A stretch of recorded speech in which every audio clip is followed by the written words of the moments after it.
American Transportation Management Institute. It's an offshoot of the American Trucking Association, and it is generally geared towards motor carriers, motor carrier compliance, and those types of things. Anything else? Not off the top, well, I'm a certified drone pilot, but That's good. it's fun. I do enjoy that part of it. Makes things a lot easier. That's true. And you said that you teach? I teach. I have taught for an instructor for NATME. Have been, and I've taught there. I'm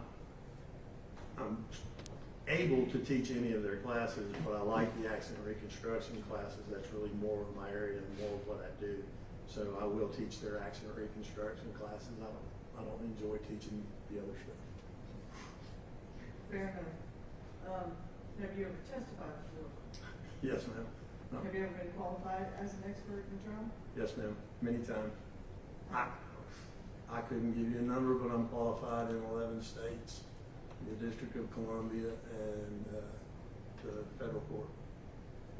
Right at this time, the Lieutenant Mr. Partenheimer is an expert in accident reconstruction. No objection, Your Honor. Thank you. You can qualify. All right, Partenheimer is noted as an expert in accident. All right, so I sent you a case file, correct? Yes, ma'am. All right, so tell me what are the materials that you looked at before you generated the report for this case? Well, what you sent me was pretty much the skirt team investigation and all the videos. And basically what I did was I took all that information, reviewed it, digested it, ran the numbers that they had run, went through their methodology on how they arrived at their decisions, analyzed the data that was downloaded from the Dodge Charger, and I used all that information to come up with what I believe were the conclusions in my report. Okay. Now, I just want to ask you briefly, did you review Trooper Stone's report? Yes, ma'am. Okay. And did you find his calculations to be accurate?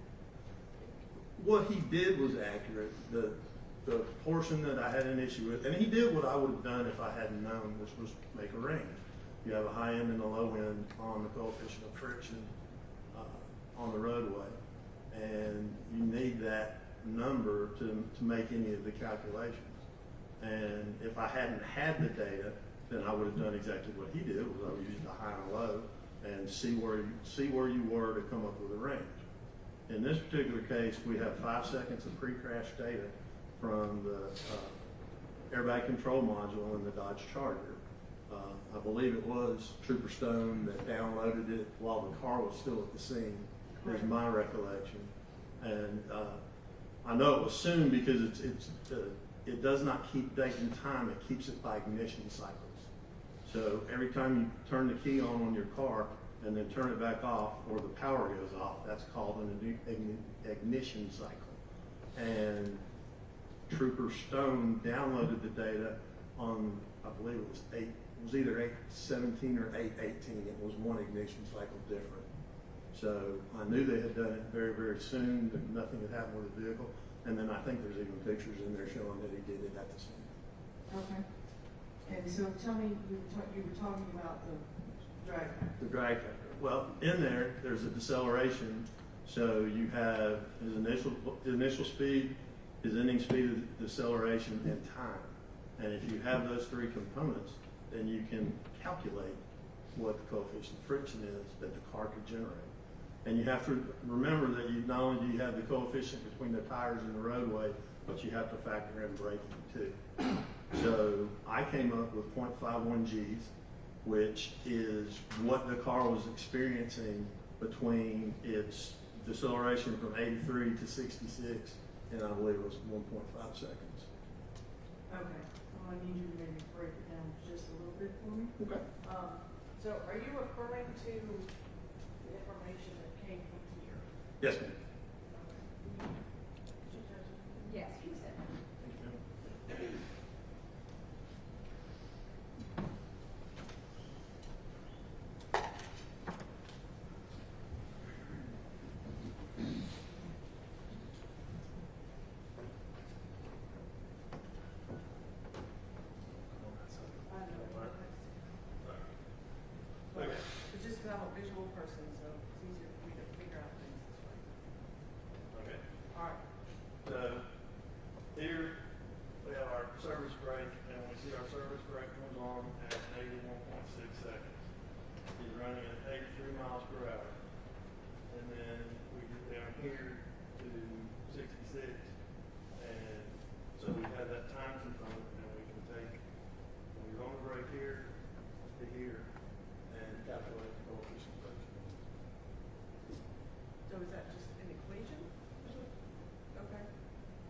what is the equation? I can pull it up, I don't have it committed to memory, but I have it in my, I have to turn my phone on, it's in my case file. Let's do it. Can I turn my phone on? Yeah.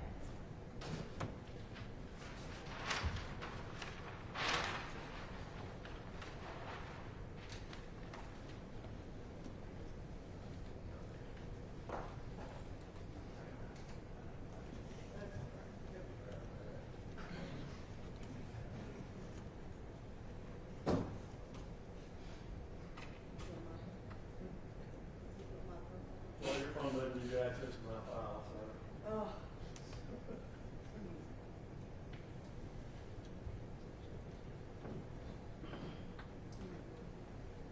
It is.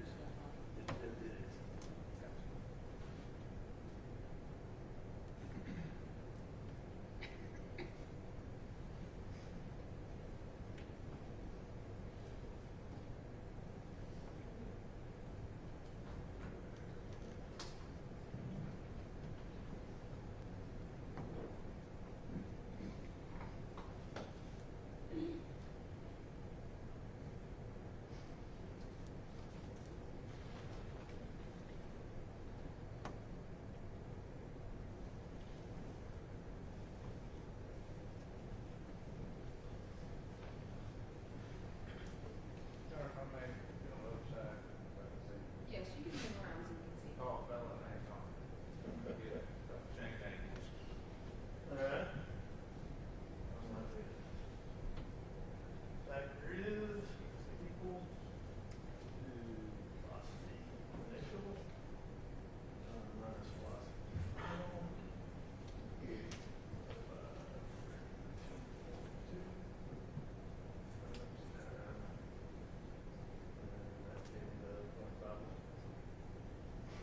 So velocity initial is what? Well, what you can do it with speed as well. You can do the speed one, the speed. Velocity is 83 times 1.466. Where do those numbers come from? 83 Mm-hmm. comes from right here. Like, where the break comes on. Right here. Okay. Okay. So 83 times 1.466 is 121.678 feet per second. Okay, so you just convert it. I converted speed to velocity, which is feet per second. Gotcha. And then we did the 66 at feet per second, which I can calculate that if you want. Gotcha, but you, from the start, okay, from our starting speed with the 83, the break comes on to the ending speed. Correct. Okay, Which is 66. all right, And then you take 32.2, which is gravity, right. And times time. time. Got it. Then we have the time component. Right here. So we're at time. Got it. Okay. Right.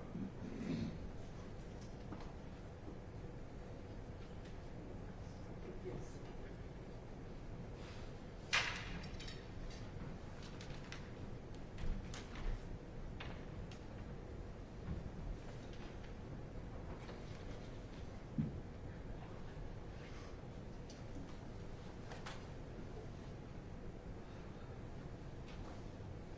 All right, so now you have the coefficient of friction or drag factor, correct? Correct. And so what do you do with it? Well, you can plug that into your speed equations to see how long and how many feet it would take a vehicle to stop. So you need that coefficient of friction. I was not here for Trooper Stone's testimony, but if he has the two numbers, then he's going to have different numbers. I think he used a 0.45 on the low end, and I don't recall what he used on the high end. But you're going to get different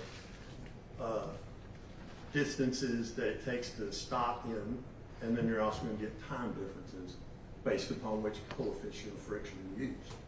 Again, I would have done what he did with the range if I didn't have the data. But I can take that data, and I know that that's what the car's capable of on that road on that day.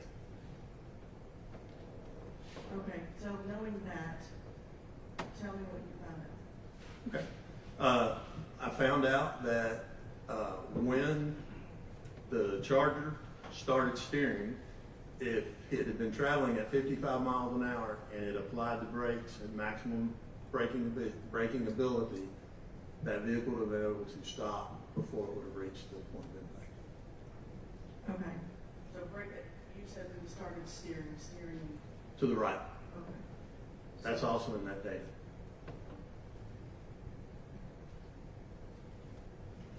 Maybe I'll just leave it. Yes, you can.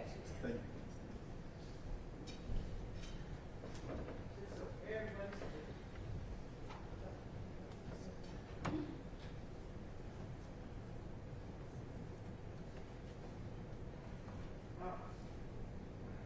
If we look at this column, we have steering input in degrees. And I can tell you from experience and from reading the data limitations, which is on the first page of the document that is generated when you got this data, it tells me that if you have a positive figure, it means that the degrees are going counterclockwise. Counterclockwise is to the left, clockwise is to the right. So any place that you have a negative number, you have steering to the right.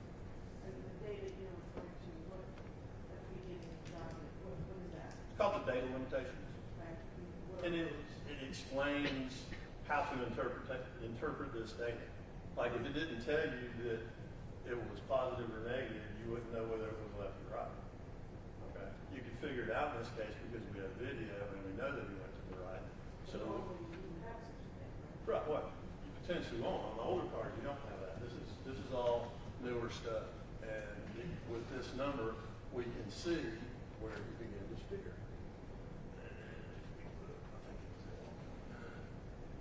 See, you're at -3 all through here, and then all of a sudden it jumps to -6, 1835, and then he's going, that's steering to the right. So that's the point where he's reacting with the steering. And these data limitations, they're essentially the instructions, that because not all cars generate the same data in the same way. Correct. They're- Yes. In 2012, actually, this data started in late 90s, 95, 96, 97 by General Motors. And General Motors put it in, and they put it in how they wanted to put it in. And they did it their way. Well, then Toyota got involved, and Toyota did it their way.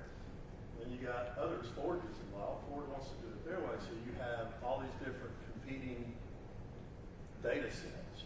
So in 2012, instead of mandating that you have data recorders, what the government mandated was that if you had a data recorder, it had to have certain data. And it set out the parameters for the data. So since they're each different manufacturers, and not only have different manufacturers of cars, you have different manufacturers of modules. So there's all these competing things out here. But when the law came out in 2012, it said, okay, it has to be this, and the data limitations essentially tell you how that manufacturer interprets the data so that you're reading it correctly. Okay, so, to circle back to where we were, according to your calculations, if the defendant had begun braking at the time, and this is, At 1.9. right, Well, you see 1.9 is 3/10 of a second off of when he actually got on the brakes. So, I mean, that's a pretty good reaction time. And I can tell you that steering to the right is a natural reaction if something's coming from your left. If something was coming from your right, then you would go to your left. The analogy I like to give is baseball. If somebody threw a baseball and the ball's coming in your peripheral vision this way, you're going to turn your head this way, keep your face from getting hit by the ball. Same theory going the other way. You're going to turn your head the other way, keep your face from getting hit by the ball. Well, when you're holding the steering wheel, that's exactly what happens. You're essentially turning away from what you believe is the trouble, where in most cases, if you just maintain your lane, the hazard would go by. right. So, So, he had begun braking at that 1.9. at 55 miles an hour, Right. he would have stopped before the crash. And let me ask you about the natural inclination that goes to the right. That's even for someone who's been trained, correct? Oh, To drive. absolutely. I mean, he's a trooper, he had to have gone through EVOC. Would you like to- Sure, I'm sorry, please have a seat.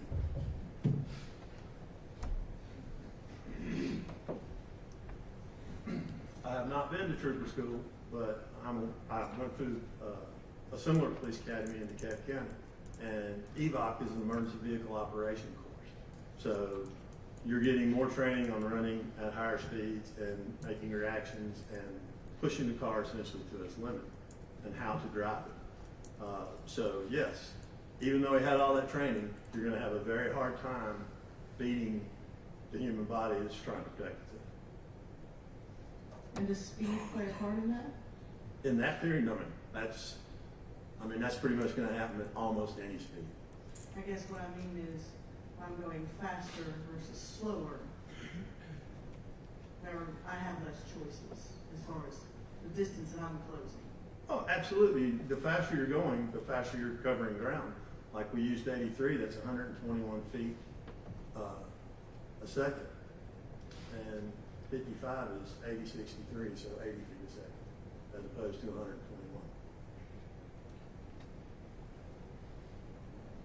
And what else did you determine? I determined that at the point that he put the brakes on, if he'd been running 55 miles an hour, he also could have stopped. And as he gets closer in, you gotta remember the Nissan never stopped. So the time that the Nissan took, and I have all these in my report if you want me to use the exact times, I have a copy in my pocket if you would like me to refer to that. It's all right. Tell us how you got to where you. Okay. We used the constant velocity, and actually Trooper Stone and them did it too. Constant velocity of the vehicle, it never stopped. Well, you have to remember that as you're braking, you're slowing and it's taking you longer to get there. So it's increasing the amount of time that it's going to take you to get there. And if the Nissan is not decreasing its speed, it's going to get there and it's going to go by. And that would have happened in a couple of cases too. All right. So, Trooper Stone's calculations, as far as what he did was accurate? Yes, it was. What he did was not wrong. No, not at all. But he did not take the additional step of determining the actual drag factor. Correct. And did he take into account The traveling of the victim's vehicle when you say. Not in my review report. okay. So he is calculating what happens from a certain distance to point of impact, Correct. right? But not accounting for the fact that given a little extra time by speed or braking or not turning to the right, etc., that the victim's vehicle continues to travel out of danger zone, essentially. Correct. Is that fair? Absolutely fair. Okay.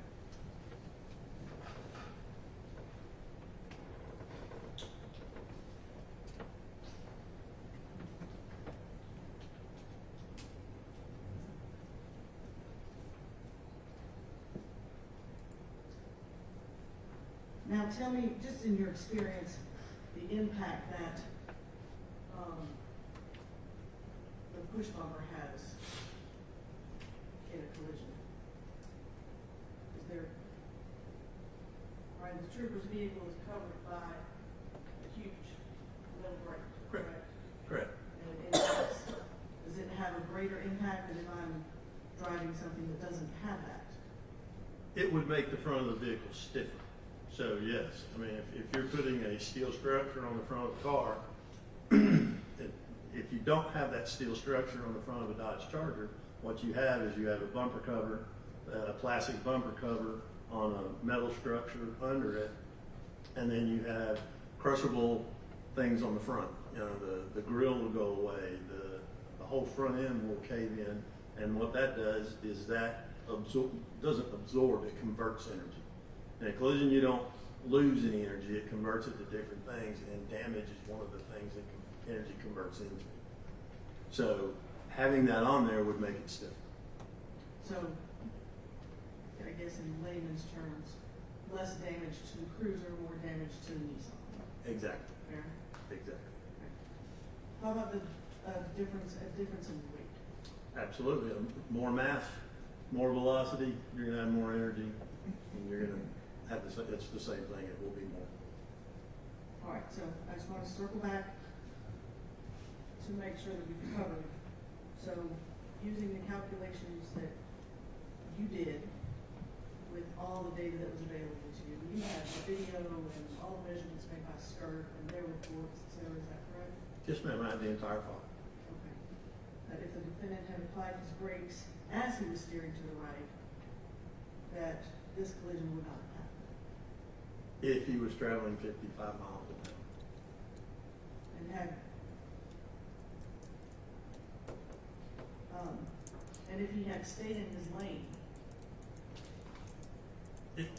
It would have been the same theory, but I personally can't, I had so many of crashes where that happens. I'm not a human, I have a working knowledge of human factors as it relates to accident reconstruction, but I do not give human factors opinion. But in that specific area, that's something that I see in lots of collisions. I mean, I have numerous collisions where that, so for me, it's hard to say that they shouldn't have done that, because I don't think that they can control that. understood. Okay. Okay, thank you.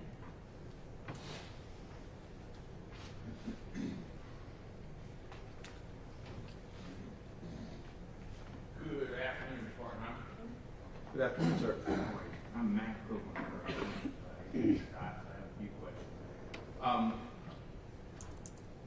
You were sent this information about whom, Ms. Waters? and so the state, the district attorney's office? Yes, sir. Okay. And I'm assuming you don't work for free, you get paid, right? Yes, sir, I do. How much have you gotten paid with taxpayers for this? On this specific case, I couldn't tell you. I don't have anything to do with billing. Okay. I put in my time in the computer, the company generates a bill, and the bill gets paid, I never see it.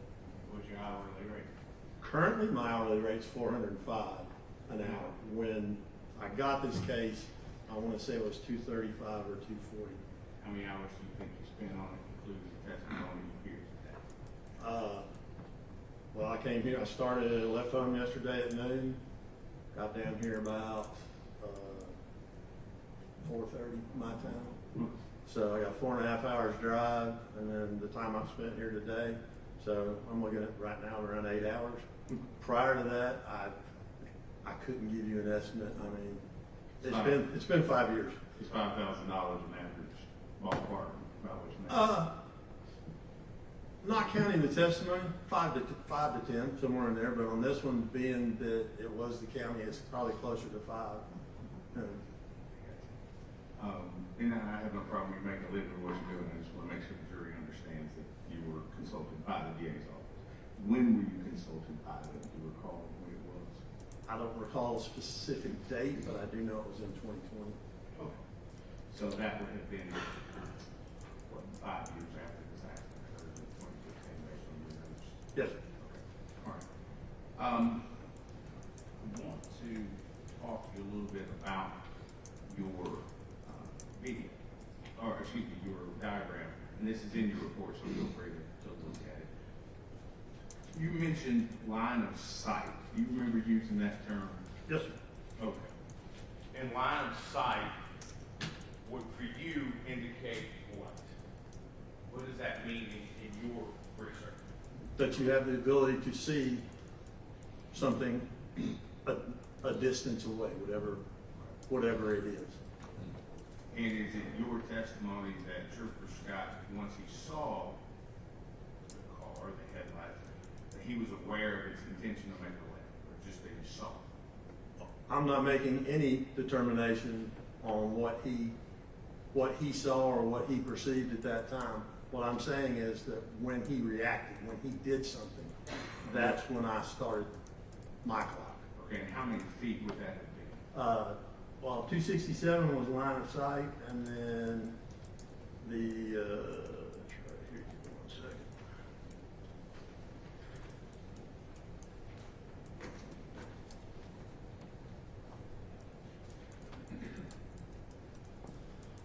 165 feet. It was 156.17 as noted on the last page of your report. That's what the troopers Mm-hmm. came up with. And when I did the math using the actual data, mine was a little bit longer than theirs, but based upon the data. Okay, 165 what? Feet. 165 feet. Let me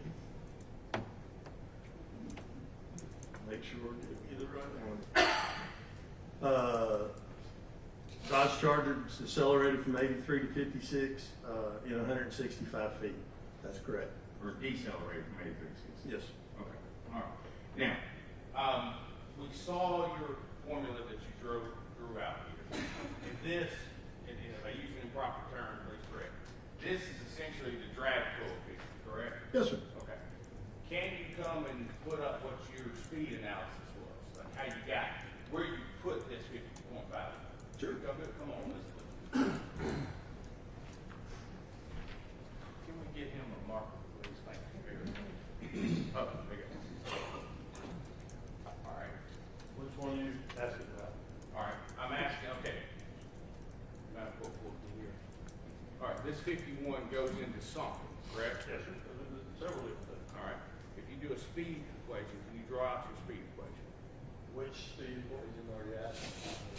What are you trying to determine? We're trying to determine the speed. You testified earlier, he had to be running 55 miles an hour. If he had stayed at 55, it wouldn't have happened. Remember, testified that? That's time and distance that I'm talking about, yes. Okay. The distance from 55 to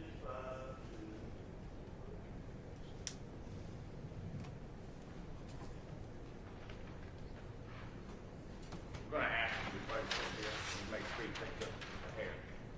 Does this speed equation, that's 30. That is the slide to stop equation. Yes. okay, slide to stop. All right. But in this situation, he didn't slide to stop. Okay. So he still had velocity when the crash occurred. So you really can't use slide to stop because he didn't stop. So you're saying that if the trooper used this, that's incorrect?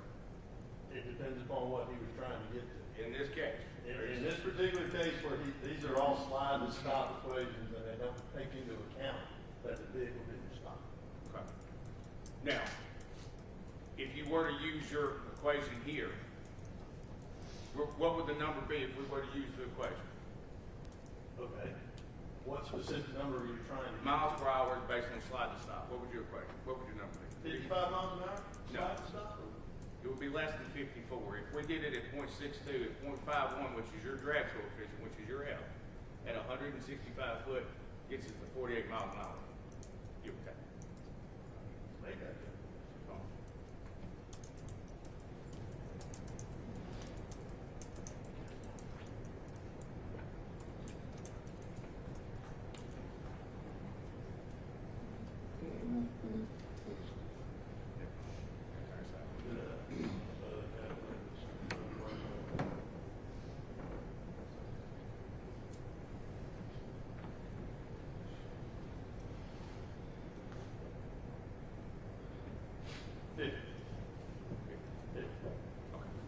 Which you would agree is less than 54 and less than. Right, but that's slide to stop, and that's not what happened in this crash.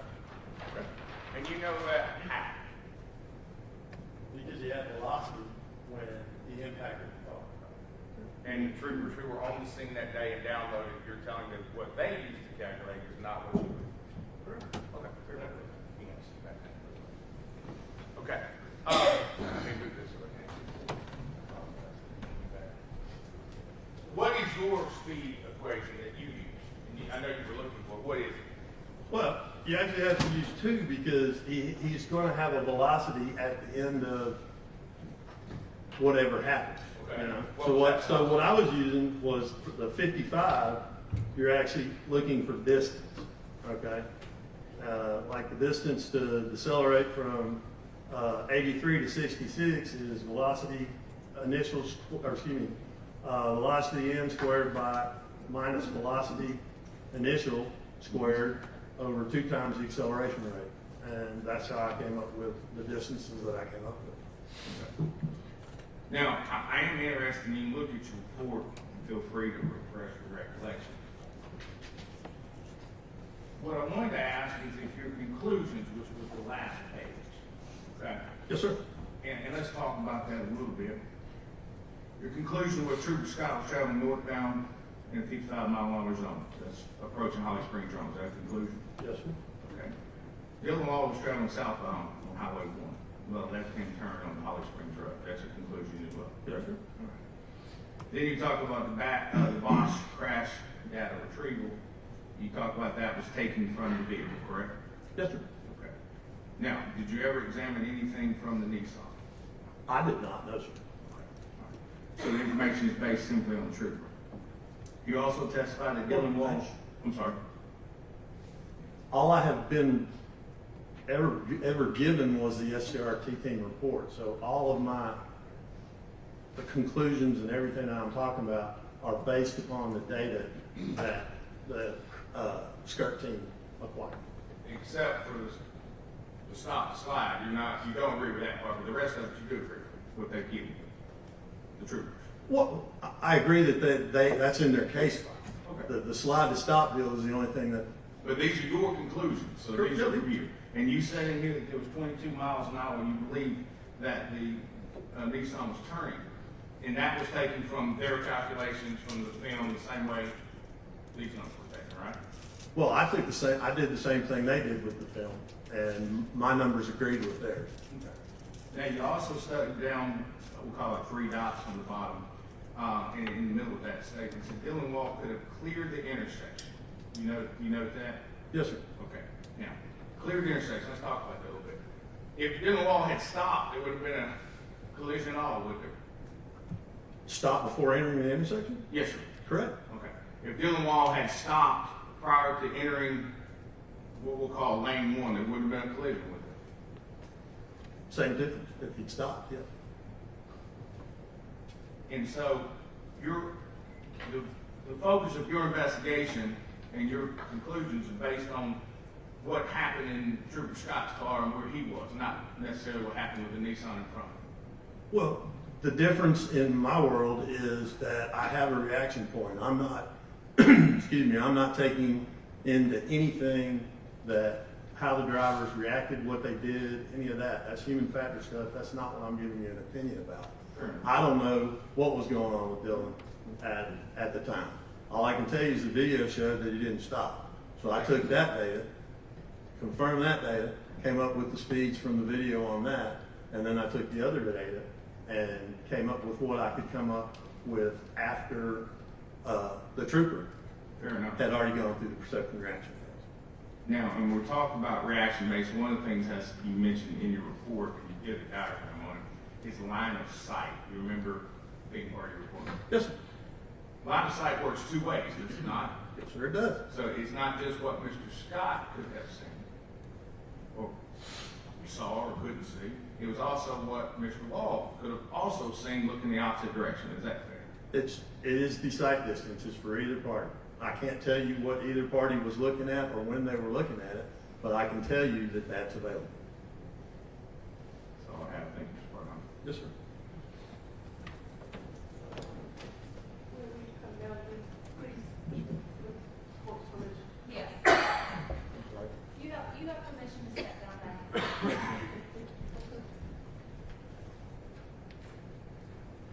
This won't be long, but since we've been discussing, Judge, I've previously shown this to the defense counsel, remarkable states, 87. They did not. And it is it's just for demonstrative purposes. Okay. All right, so, is this your diagram? Yes, ma'am. Okay. So, tell me what's going on here. Wow. You have the line of sight being what's available.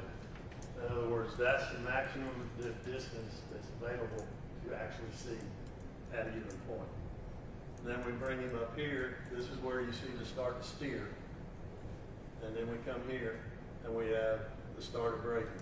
Braking at 55 miles an hour, 2.9 seconds, and 165 miles an hour. We know that he was going 80. Hold on, all right. So, you put 55 miles an hour as if he was going that speed. When he started braking, Uh-huh. if he was traveling at the speed limit of 55 miles an hour, it would take him 2.9 seconds to come 165 feet. And 165 feet puts him here.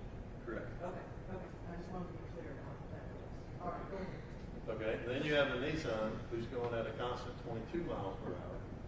All right, and he's 76 feet from impact, and it's going to take him 2.35 seconds to get from here to here. Okay? Tell me what it is. Okay, well, impact is 0. So that's where the clock changes. And then from decelerating. And in this one, at 0.3 seconds more, which is the time difference that we got on there, the car would go an additional 9 feet. And that's Well, for if the you- break. Is that what you're Yes, talking about? yes. Right.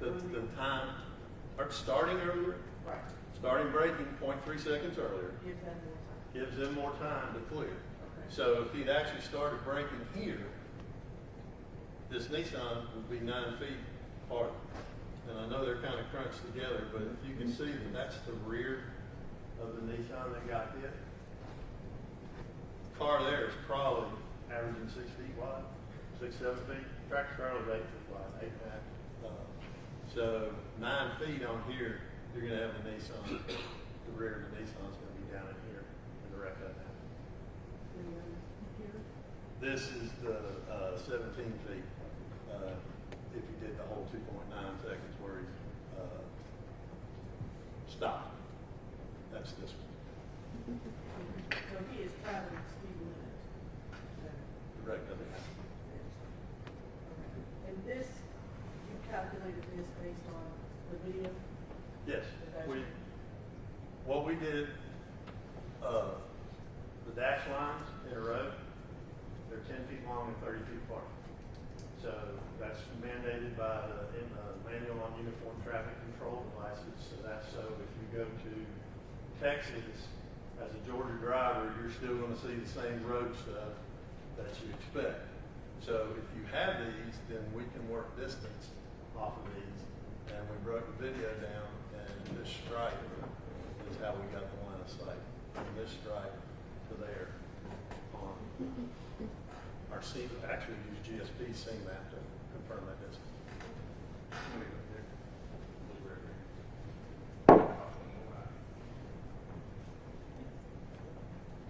Now, when we talk about line of sight that we're looking at here, again, that vehicle can see this vehicle. There's nothing necessarily any different from looking there versus looking here. There's none. And at this point in time, there's no indication that you see in this line of sight of a blinker or any indication that they're going to make a left-hand turn. There is not. Okay, and you watch this video, I'm assuming. Many times. All right. There are many cars that the trooper car meets going southbound on 27 that don't turn left in front. Okay. And there's no difference between that and this at any point in time in that video. Well, you're right, but remember, this is also 269 feet back, so it's a farther away in time. All right. And now we spent a lot of time talking about this. Let's go here, shall we? Okay. If this Nissan hadn't been there, it would have been an accident. Correct. Okay. If this Nissan had to make a left-hand turn, it would be an accident. Right. If this Nissan had hit their brakes and slowed to 14 miles an hour, they would have been hit there with it. 10 miles an hour, 8 miles an hour. It would have changed what happened. Or if they'd been running 32 miles an hour, it wouldn't have. It would have changed. So it's not just one car that's involved in the collision. There are two cars and decisions made by both cars that result in the collision. Correct. But what I can say is that this car didn't stop. We know that. Correct. So if this car had actually been going the 55 mile an hour speed limit, this car would have been gone. True. And the wreck would have happened. But had this car actually hit its brakes, we wouldn't have this collision with it. If they had gone somewhere else or gone a different way, it would have happened. You're exactly there's correct. 1,000 different. I agree, different scenarios. But it's not just one car, it's not a single car accident, it's a two car accident. So there are decisions made by two different drivers that can help the result in this collision. Is that? That's correct. Thank you. That's all I have. That's for your honor. Thank you. All right. Any objection to Mr. Partenheimer being excused? No, you're right. No, finish, sir. Thank you. All right. Thank you. Have a good day. Yes, you can take it. Thank you.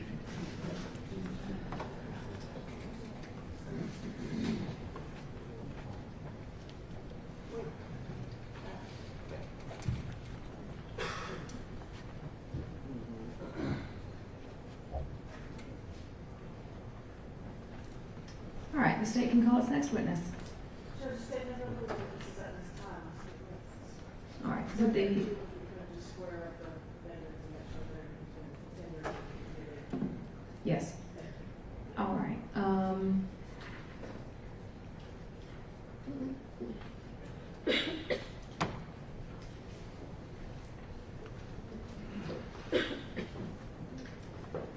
Okay, then we are not finished, but finished for today.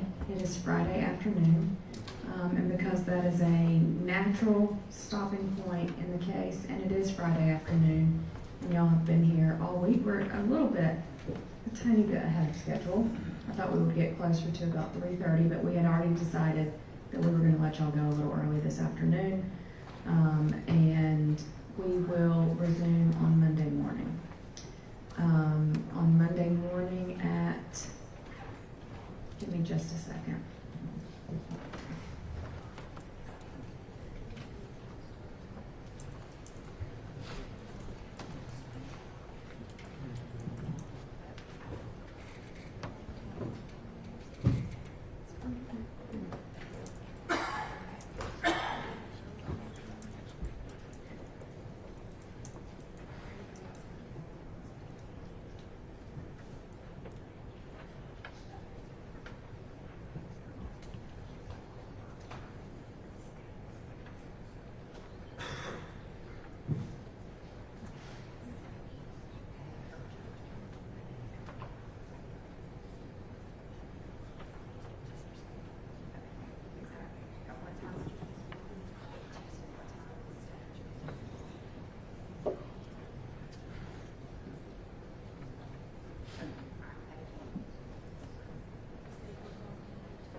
Thank you for your patience. I am trying to figure out to give y'all the best information that I have, so you know what to expect. We have another jury pool coming in on Monday for a different court, but I just want to let y'all know that because of parking. And so on that Monday morning of trial week, that parking deck is going to be really, really tight. And they all have to report here at 9 also. So I just wanted to let you know that, if that affects what time you leave home, and what time you get here. But your juror badges, do you want to take them up over the weekend? Or can y'all keep up with them so you can still wear them back and forth from your cars? Everybody good to keep them? Everybody's gonna lose them? If you do, it's fine. I lose my badge to get in the building every other day. So if you lose it, you're not gonna get in trouble. We'll get you a new one, but I'll let y'all keep them so that you can wear them going out the building today and then back in on Monday morning. So have a great weekend, and we will see you back on Monday morning at 9 a.m. They don't need to go to the jury room. They need to meet y'all by the elevators, and you can just bring them up as they get here, and go ahead and go into the deliberation room. So the jury room downstairs, don't go there. You'll get mixed up with all the state court jurors that are coming in for that trial week. Just go ahead and wait outside the elevator. The bailiffs will meet you there, and then they'll bring you up as you arrive. And so you don't have to wait for groups. You can if you want to, but you can bring them up one by one so they can get into the jury room. Do y'all like coffee? Y'all want some coffee on Monday morning? All right, we'll have some coffee made. So it's where we go ahead and bring y'all up in here. Once you arrive, we'll have some coffee made for you on Monday morning, and go ahead and get you into the jury room. All right, again, have a great weekend, and we'll see you back on Monday morning.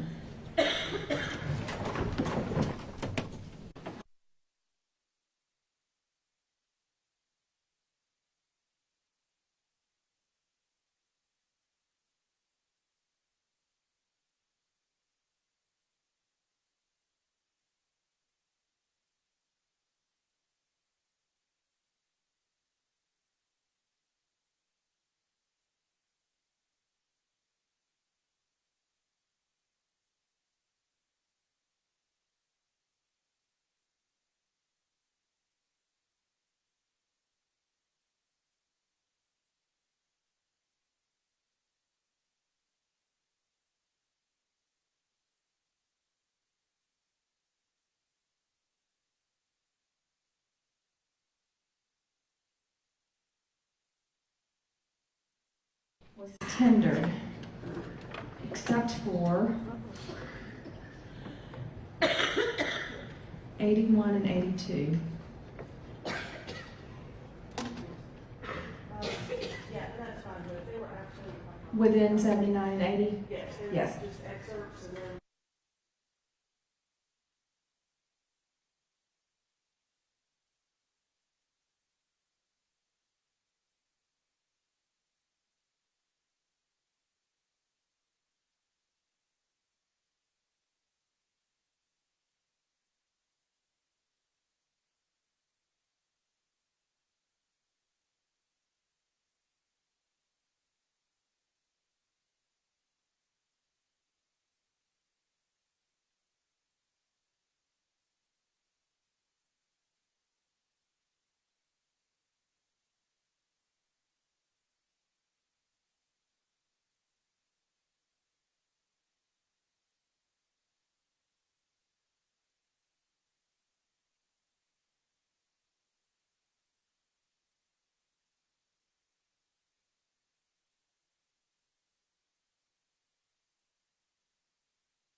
based on the language used in the indictment, relied upon, as I like to say, count 6, which is reckless driving, which is in violation of 40-6-390. And Your Honor, 40-6-390, OCGA 40-6-390 states that any person who drives a vehicle in reckless disregard for the safety of persons or property commits the offense of reckless driving. And that is very subjective in its language. However, there are some cases that may help us understand what it is and what it is not. And I'm going to draw the court's attention to a few of them that are cited in the OCGA. One of the cases involves, it's called Worley, W-O-R-L-E-Y versus the state. It's Georgia Appellate 195, Southeastern 2nd, 229. And in that case, Can you give me that site? yes ma'am, Worley, W-O-R-L-E-Y versus state, 7th, Georgia Appellate 195, 73, Southeastern 2nd, 229. 87 Georgia Apple 95? Yes, ma'am. It says evidence that the defendant, upon finding the road blocked and seeing two men not in uniform come towards the defendant, and he endeavored to pass around the automobile blocking the road, which necessitated the defendant's driving party into a ditch. That in doing so, the defendant slightly damaged one of the cars of the sheriff, which was blocking the road. When the defendant's automobile scraped against the left front fender grill of the sheriff's car, and the defendant did not stop but continued on, that evidence was insufficient to authorize the conviction for leaving the scene of the accident or for reckless driving. So the court says that you got someone in the ditch. Avoiding law enforcement is not reckless driving, even though he in fact damaged property.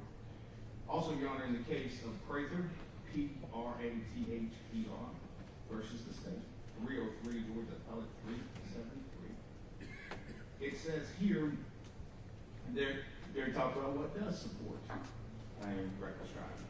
And the facts of this case, at 15 to 20 miles, he was driving 15 to 20 miles out over the speed limit in the rain. He was weaving in and out of traffic, the defendant was, with alcohol content of 0.135, ultimately crossing the median and coming into oncoming traffic and killing the victim.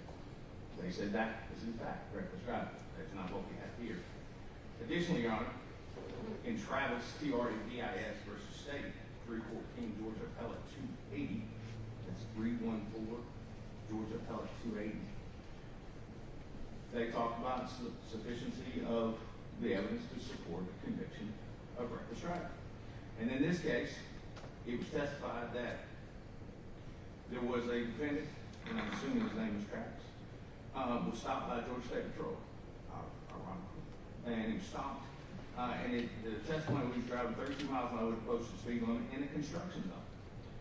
And the fact that he was driving after admitting to consuming alcohol. Your Honor, I brought the last two to you to give you examples of what qualifies for reckless driving. But what does not qualify for reckless driving is simply speed alone. And in this case, we've heard testimony from at least two experts about Mr. Scott's reaction time, about Mr. Scott attempting to avoid this collision, about Mr. Scott keeping the brake at a very good time. As a matter of fact, I think Trooper Stone said he had an excellent reaction time. Those things, if you look at them and you lay the 40-6-39 over the top of them, what does that tell us? Is he operating a vehicle with reckless disregard for safety of persons or property? No, he is not. And they've not made a prima facie case that he is. Speed in and of itself is not enough. There has to be something else. A collision in and of itself is not enough. What they've proven here is an amount of speed, but not recklessness. There's nothing necessarily we see reckless about Trooper Scott. Is he driving both sides of the road, in and out of the road? No. Is he driving off the fog line? No. Is he driving in an area where he's not allowed to be? No. Is he driving in any way striking fixed objects before the collision? No. What happens? He's driving along at a speed which the state has attempted to prove, but that speed in of itself does not make it reckless. There has to be something else other than speed. And if the legislature intended for reckless driving to be speed, they would have in fact said that. They could have simply put a section B, C, D, E, as we all know, legislature will do a .1 or .2 if they want to. They didn't do that. So what it is, it leaves a very subjective interpretation, but the interpretation said it has to be reckless disregard. Reckless disregard. And in this case, you see Trooper Scott maintain his lane throughout his trip up 27. You watched the camera.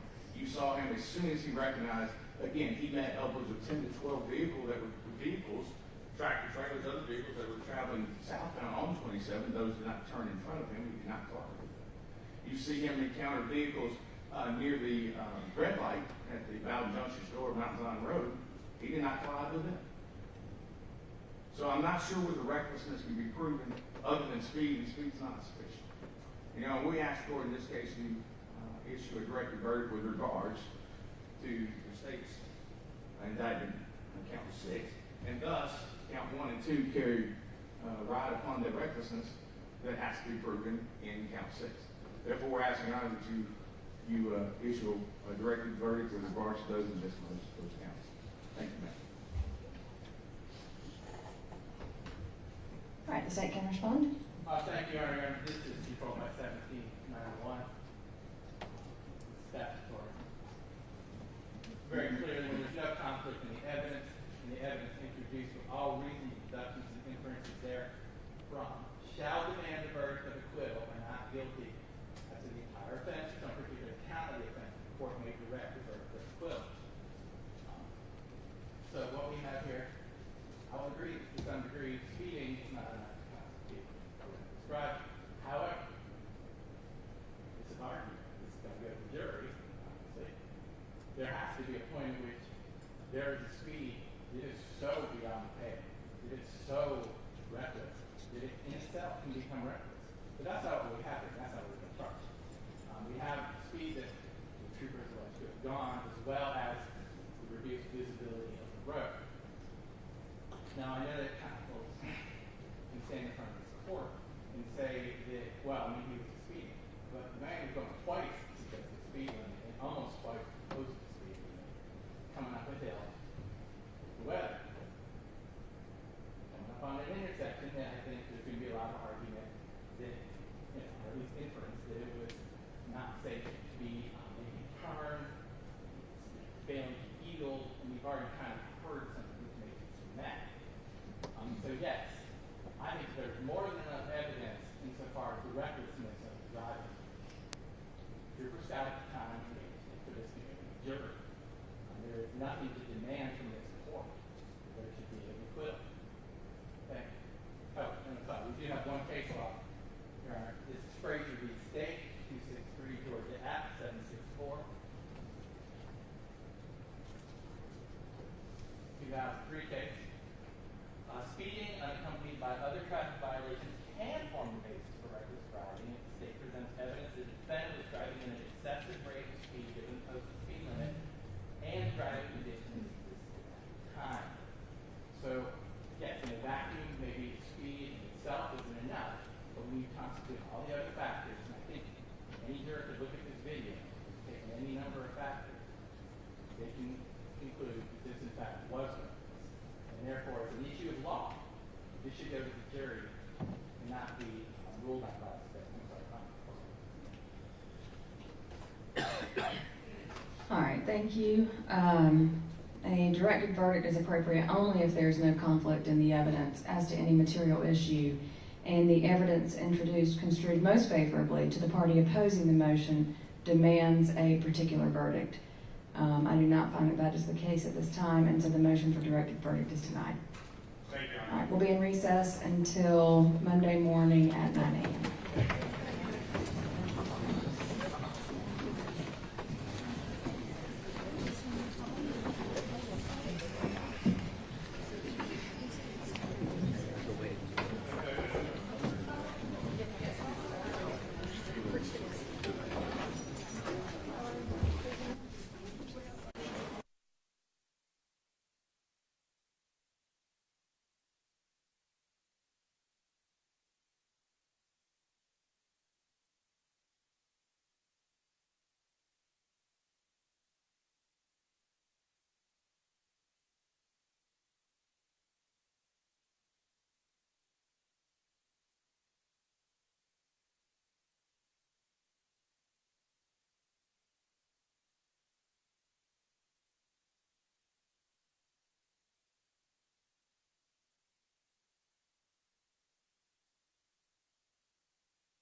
Thank you.